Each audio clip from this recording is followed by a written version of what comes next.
जी नाज़रीन, असां हींअर मौजूदु आहियूं कैडेट कॉलेज कक्कड़ में। उन वक़्त जे मौजूदा सदर आसिफ़ अली ज़रदारी हिन कॉलेज जो इफ़्तिताह कयो हो, जेका गुज़िरियल 11 सालनि खां वठी हीअ स्कीम रोलड़े जो शिकार आहे।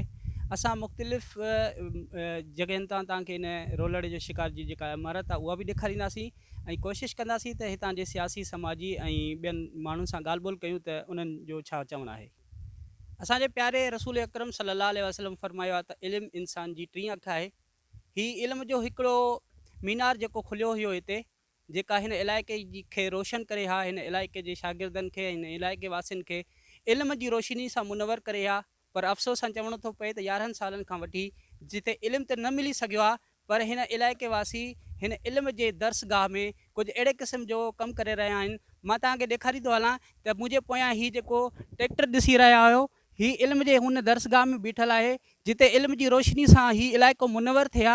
उते हींअर थ्रेशर ट्रैक्टर ऐं अहिड़े क़िस्म जो जेको सामान आहे, हिन इलाइक़े वासी हिन इल्म जे इनखे जेको आहे सो इस्तेमालु करे रहिया आहिनि। अफ़सोस सां चवणो थो पए त जिते शागिर्दनि खे इल्म जी रोशनी सां मुनवर करण वारो ही कॉलेज हींअर ज़ाती इस्तेमाल में अचे थो। अदा ही खैरपुर नाथन शाह तालके कक्कड़ जे अंदरि कैडेट कॉलेज 2010 में हिन जो बुनियादु विधो वियो।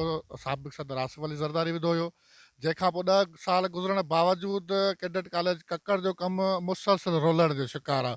ऐं हिन वक़्तु कैडेट कॉलेज जे अंदरि कमु त कोन थो हले, पर हिते ट्रैक्टर ऐं ॿियूं ॿिए क़िस्म जूं मशीनूं जेके आहिनि सो हिते मुक़ररु थियल आहिनि। सो असांजी गुज़ारिश आहे त खैरपुर नाथन शाह जो नौजवान तबिको हिन महिल इलाही सारो भटकियल आहे। सो असां चाहियूं था त खैरपुर नाथन शाह जे अंदरि खैरपुर नाथन शाह जो असांजो शहर आहे कक्कड़, हिते ही कैडेट कॉलेज जो कमु जल्द खां जल्द पूरो कयो वञे ऐं हिन प्रोजेक्ट खे मुसलसल वफ़ाक़ तरफ़ां नज़रअंदाज़ कयो थो वञे।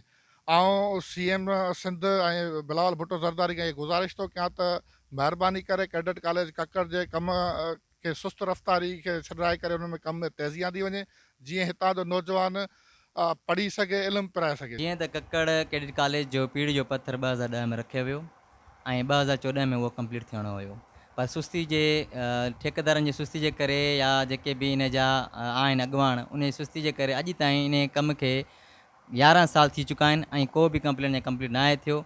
अञा ताईं 25% कमु थियो आहे, न बाउंड्री वॉल ठही आहे, न छा न छू।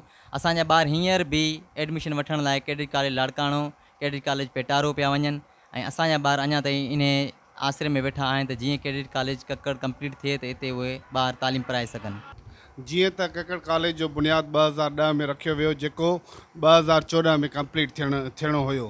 हिन में असांजे ठेकेदारनि जी सुस्ती जे करे कुझु मां ठेकेदारनि सां बि राब्तो थियो त उन्हनि चयो त बजट घटि आहे, इन जे करे असांजो कमु मुकमल कोन थो थिए ऐं हिन खे 11 साल थी चुका आहिनि।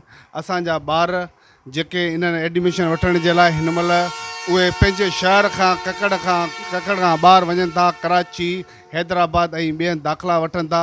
असां आला अमलदारनि खे रिक्वेस्ट था कयूं, अर्ज़ु था कयूं त बराई महिरबानी करे हिन ते अमली कमु कयो वञे।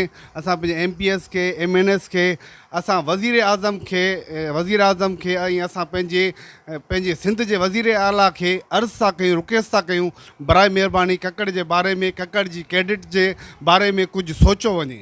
जी शरद भाई, हीउ जेको प्रोजेक्ट आहे हीउ 2010 में जेको आहे हुनजो पीढ़ जो पत्थर रखियो हिते। उन टाइम असां ॾिठो, असां सम्झो त असांजे शहर लाइ, असांजे तालुके लाइ हिकिड़ी तमामु वॾो एज़ाज़ु आहे। असांखे जेके असांजा नौजवान नंढा जेके नसुल आहे, जेके असांजे मुस्तक़बिल जा मेमार आहिनि, उहे ॿियनि शहर में वञी करे कैडेट कॉलेज में तालीम पढ़ाईंदा। असां सोचियो जल्द खां जल्द हिन जो कमु थी वेंदो ऐं असांजा जेके नंढड़ा ॿार आहिनि हिते अची पढ़ंदा। लेकिन गुज़िरियल 11 सालनि खां हिन जो कमु अञा मुकमल न थी सघियो आहे, या ख़बर न आहे त छो ऐं छाजे करे हीउ रोलड़ जो शिकार थियो आहे। लेकिन असांजी आला अख़्तियारनि खे गुज़ारिश आहे त जल्द खां जल्द हिन जो कमु मुकमल कराए वञे, जीअं असांजा जेके नंढड़ा ॿार आहिनि, जेको मुस्तक़बिल जा मेमार आहिनि, उहे हिते पंहिंजे तालुके में हिन जेको आहे सो कैडेट कॉलेज मां फ़ाइदो वठनि, हिते पढ़ी ऐं जेको आहे सो मुस्तक़बिल में हिते ई पंहिंजो जेको आहे सो ड्यूटी सर अंजाम ॾियनि। महिरबानी।